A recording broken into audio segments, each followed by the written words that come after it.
Hi everyone, I'm Ananditha, a third-year PhD candidate in computer science at the University of Washington. I'm presenting our paper, From Grasshoppers to Secondhand Cars, Understanding the Smartphone-Enabled Marketplace in Peri-urban Tanzania. This work was made possible by a collaboration between the University of Washington, Mpogole, and Cornell University. Last year, our team spent 4 months living in Tanzania, and we observed during our fieldwork that women owned a majority of the mobile-based businesses in the area. These are businesses that don't have a physical retail location, rather are run through a basic or smartphone, sometimes using apps such as WhatsApp. The overrepresentation of women is in contrast to many environments in the literature where women traditionally have less access to technology and the entrepreneurial opportunities that technology makes possible. We wanted to dig deeper to understand the factors that promote this model of entrepreneurship in the region. Our research questions asked how modern messaging technology has enhanced the internal dynamics and external networks of micro and small enterprises in peri-urban Tanzania. Secondly, we asked what environment and societal factors led to the growth of smartphone-supported MSEs in this area, and the effects of this rise on the surrounding market. Finally, we asked, what are the specific gender-based opportunities and challenges that smartphones open up in this landscape? For some background on Tanzania, 86% of adults have a mobile subscription and 22% access the internet regularly. This is up from 0% in 2000. The gender gap in phone ownership is significantly smaller than other countries such as Pakistan, where women's phone ownership is approximately half that of men's. Bukoba, our field site, has an open market as shown on the slide. Goods travel to small vendors on trucks or through the storage hold of public buses, where people can deposit items for a nominal fee and recipients can collect them at another bus stop. Our methods for sampling participants leveraged WhatsApp statuses, mirroring what our business owners do to advertise. Our Tanzanian collaborators posted WhatsApp statuses soliciting participants for our focus groups, and we successfully recruited 34 women and 11 men, and conducted preliminary quantitative phone surveys to get demographic information. Following this, we divided the 45 consenting individuals into 5 focus groups. On to our focus group results. The first set of results help us understand the technology-based enablers that cause the growth of smartphone-supported MSEs in this present time and space. Increased access to TVs and cell phones caused an increased visibility of new goods.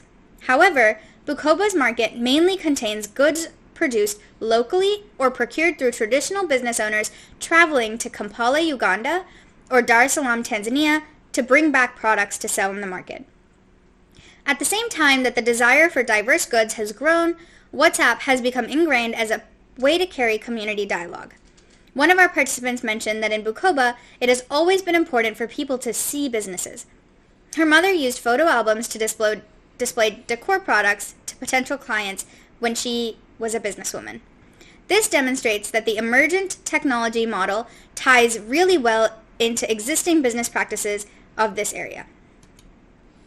Smartphone-supported MSE owners typically take photos of goods that they produce or procure, everything from grasshoppers to secondhand cars, and post them on WhatsApp as statuses for their audiences to see.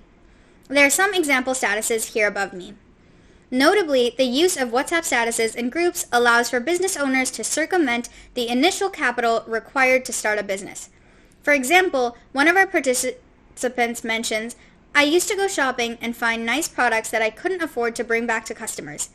If I came back and told people about the products, they wanted to see them before purchasing them. People advised me to get a smartphone, so I bought one and started posting statuses of what I could see in the market.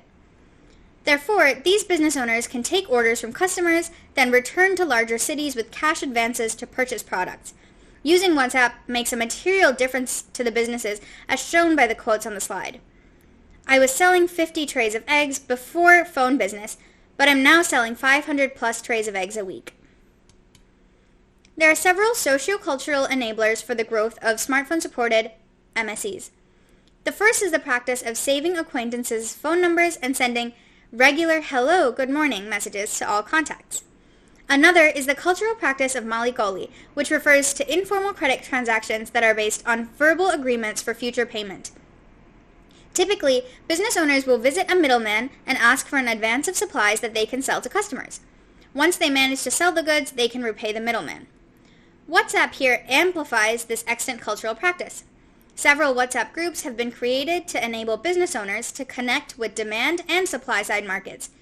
Novel groups include one where people contribute small amounts of money every week, and then each month a few members are selected from the group to get a new kitchen utensil.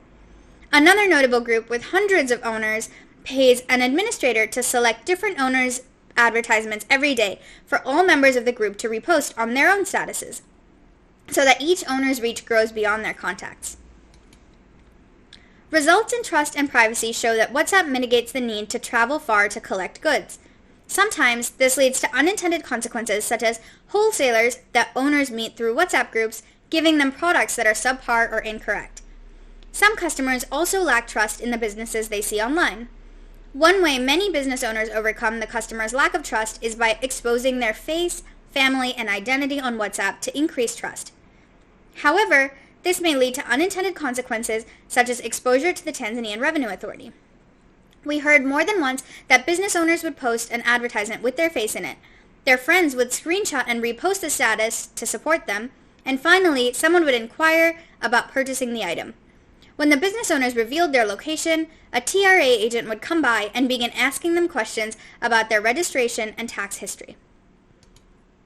As seen in the table, 75% of our focus group participants were women, and 94% of these women primarily use smartphones to run their business, whereas only 36% of men primarily use smartphones, indicating that more men are able to rely partially on physical stores to display their products. A common reason given for the disproportionate number of women in this business model was society's perception of them as low-capital, immobile mothers. In some ways, this perception of women creates challenges in their interactions with customers and intermediaries, who take advantage of them and believe that they aren't capable of retaliation. Some male business owners' perception that female business owners gain profit by attracting new customers objectifies women and diminishes their entrepreneurial efforts. Counterintuitively, perceptions of women's immobility also helps them build trust and grow their businesses. For example, this further amplifies the effects of Mpogole, as middlemen are more willing to lend to women because they believe that they won't leave their children and run away without repaying their loan. Motherhood also inspires trust in customers because they think that mothers don't lie as much as men do. Many women mention that using a smartphone is the easiest way to open a business, that they can't afford to or aren't allowed to rent a physical store. Therefore, society's perceptions of them aids them when joining the workforce in this business model. There are several exogenous factors that limit the growth of smartphone-supported MSEs as listed on the slide, but we'll review two notable factors in depth. The first is the inability to query all WhatsApp statuses for a given product, and the second is the inability to avoid pictures of specific products. One participant said, "I have Muslim sheikhs as contacts on WhatsApp, but they're not interested in my photos. When someone walks into a shop, they know exactly what they're going there to buy. But in statuses, we force people to see things that are not for them." A third limitation was that participants didn't identify with WhatsApp, although most relied on it for their livelihood.